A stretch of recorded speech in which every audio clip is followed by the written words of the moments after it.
J'apprécie les efforts qui sont réalisés par le Conseil général, mais je regrette toujours cette absence d'audace, ce manque d'opiniâtreté et cette absence de sens critique par adhésion à une politique nationale qui est défaillante auprès de la solidarité guadeloupéenne. On ne peut pas mépriser les difficultés supérieures des Guadeloupéens au regard de la situation du pays. On le voit au quotidien, la crise nous touche avec beaucoup plus d'acuité que partout ailleurs en France, et par conséquent, c'est vraiment une crise de dotation, de moyens qui sont octroyés au Conseil général de la Guadeloupe. Et à chaque fois, j'essaye de pousser la majorité du Conseil général à aller plus loin, à aller plus fort, et à ne pas rester dans cette forme d'inertie politique. Cela dit, il faut aussi reconnaître tous les efforts qui sont consentis par le Conseil général au profit des publics concernés. Mais les délais sont de plus en plus longs, les moyens sont de moins en moins au rendez-vous, et on entend bien, même la majorité critique cette absence de moyens. C'est parce que l'État a malheureusement, à travers les économies qu'il fait, décidé de pénaliser aussi le département de la Guadeloupe. Je le regrette, c'est le sens de mon abstention, mais ce n'est pas nouveau. Comme vous le savez, le Conseil général finit un cycle et débute le Conseil départemental. Alors, la loi n'est pas encore votée, la loi NOTRe, N-O-T-R-E, elle est en deuxième lecture à l'Assemblée nationale et elle va préciser les tours et les contours des nouveaux métiers du Conseil départemental. Mais moi, ce que je dis, c'est que il ne faut pas dépouiller de toutes ses compétences le Conseil départemental. Et donc, manifestement, les amendements portés au Sénat ont porté quelques fruits en première analyse des documents à l'Assemblée nationale, et un certain nombre de compétences vont demeurer au Conseil départemental. Je me suis beaucoup battu pour faire entendre la voix du canton de Saint-François, mais aussi pour faire entendre une voix différente.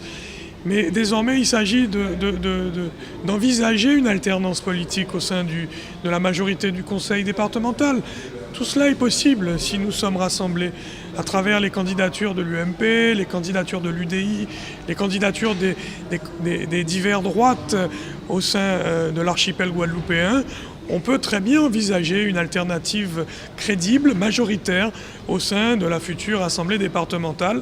Nous serons vigilants, car apporter notre parole, mais c'est aussi faire la démonstration que nous sommes capables de travailler avec ceux qui ne sont pas de notre bord politique.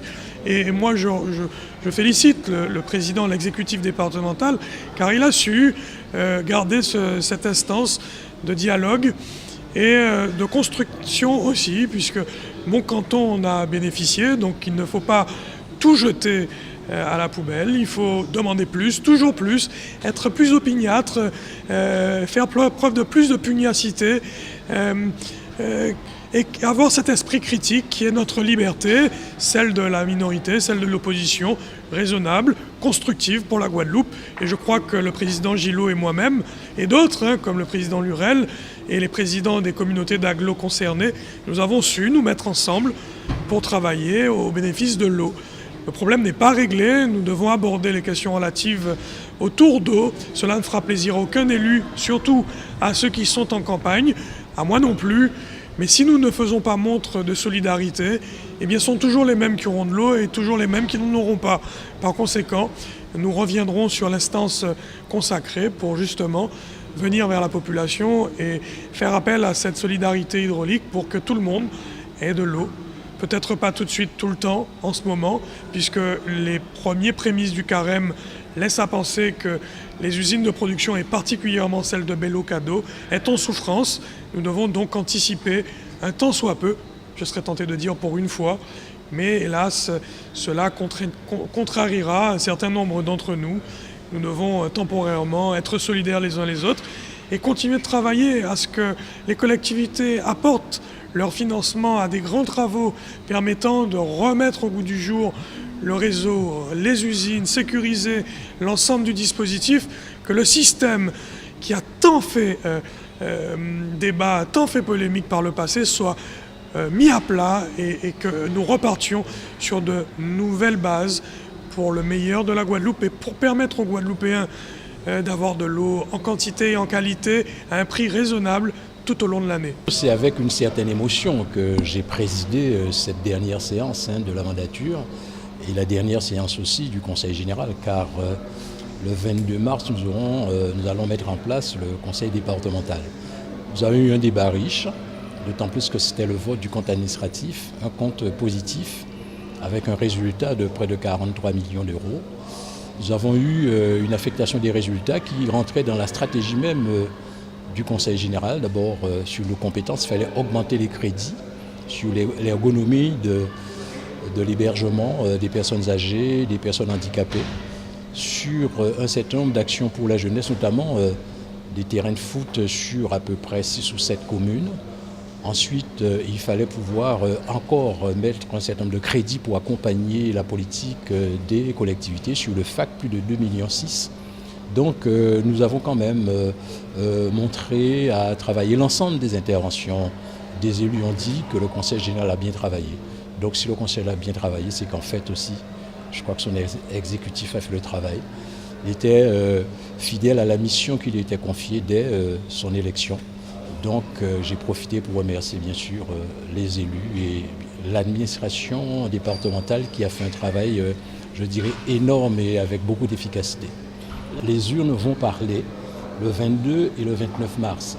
Et bien sûr, après ces élections, une majorité va se dégager. Et si cette majorité qui se dégage me demande de reconduire mon poste d'exécutif, ce sera avec plaisir et bien sûr avec autant d'engagement et de passion, je dirais, pour pouvoir conduire les affaires du conseil départemental et en gros les affaires de la Guadeloupe, car souvent et tout le temps nous dépassons même le cadre de nos compétences pour traiter les grands dossiers de la Guadeloupe comme l'eau, le transport aujourd'hui qui n'est plus de la compétence du conseil général en grande partie et bien sûr le problème des déchets.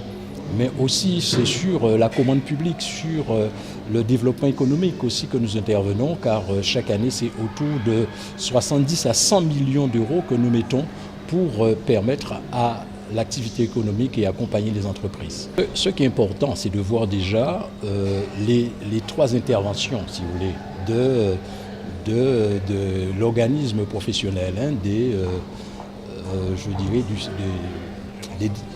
des détaillants des carburants, si on peut dire ça ainsi. Il y a le problème, premièrement, du stock stratégique. C'est un problème important qui concerne le Conseil général, mais qui concerne l'ensemble de la Guadeloupe.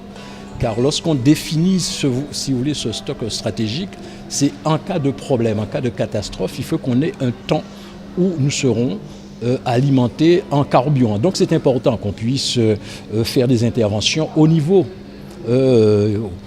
je dirais au plus haut niveau même, au niveau de la République, au niveau du gouvernement, pour que nous puissions bénéficier de ce stock stratégique. Mais aussi, il y a le problème personnel de cet organisme, des détaillants, des carburants, c'est le problème des AIP, problème de leur départ, de leur retraite et bien sûr de leur marge. Nous allons pouvoir, je proposais tout à l'heure au Conseil général, de me permettre de faire des interventions en haut lieu pour qu'on puisse tenter de trouver des solutions à ces 3 dossiers. Le problème, c'est quand même, j'ai demandé que nous voyions ces dossiers ensemble, dans une sérénité, une sagesse, pour qu'en fait, pour ne pas connaître de grève, si on peut dire ça ainsi, parce qu'en fait, il y a quand même un préavis de grève à partir du 1er mars. Nous ferons tout pour que nous nous mettions autour de la table. Nous ferons tout pour que les hautes autorités puissent prendre en compte les demandes de cet organisme de détaillant des carburants. Et à partir de là, je crois que la Guadeloupe devrait pouvoir trouver sa sérénité. Mais le problème, il faut pouvoir faire des interventions qui soient fortes, efficaces, pour que premièrement tout le monde se mette autour de la table et pour trouver des solutions pérennes pour toute la population. Mais ce problème de stock stratégique, je crois que c'est important de le dire. Il faut vraiment qu'on fasse tout pour que ce stock puisse exister, car en cas de catastrophe, ce serait dommage que nous n'ayons pas les possibilités de répondre à tous les grands enjeux du pays, l'eau, l'électricité, tout ça c'est l'essence, donc il faudrait qu'on fasse tout pour ça.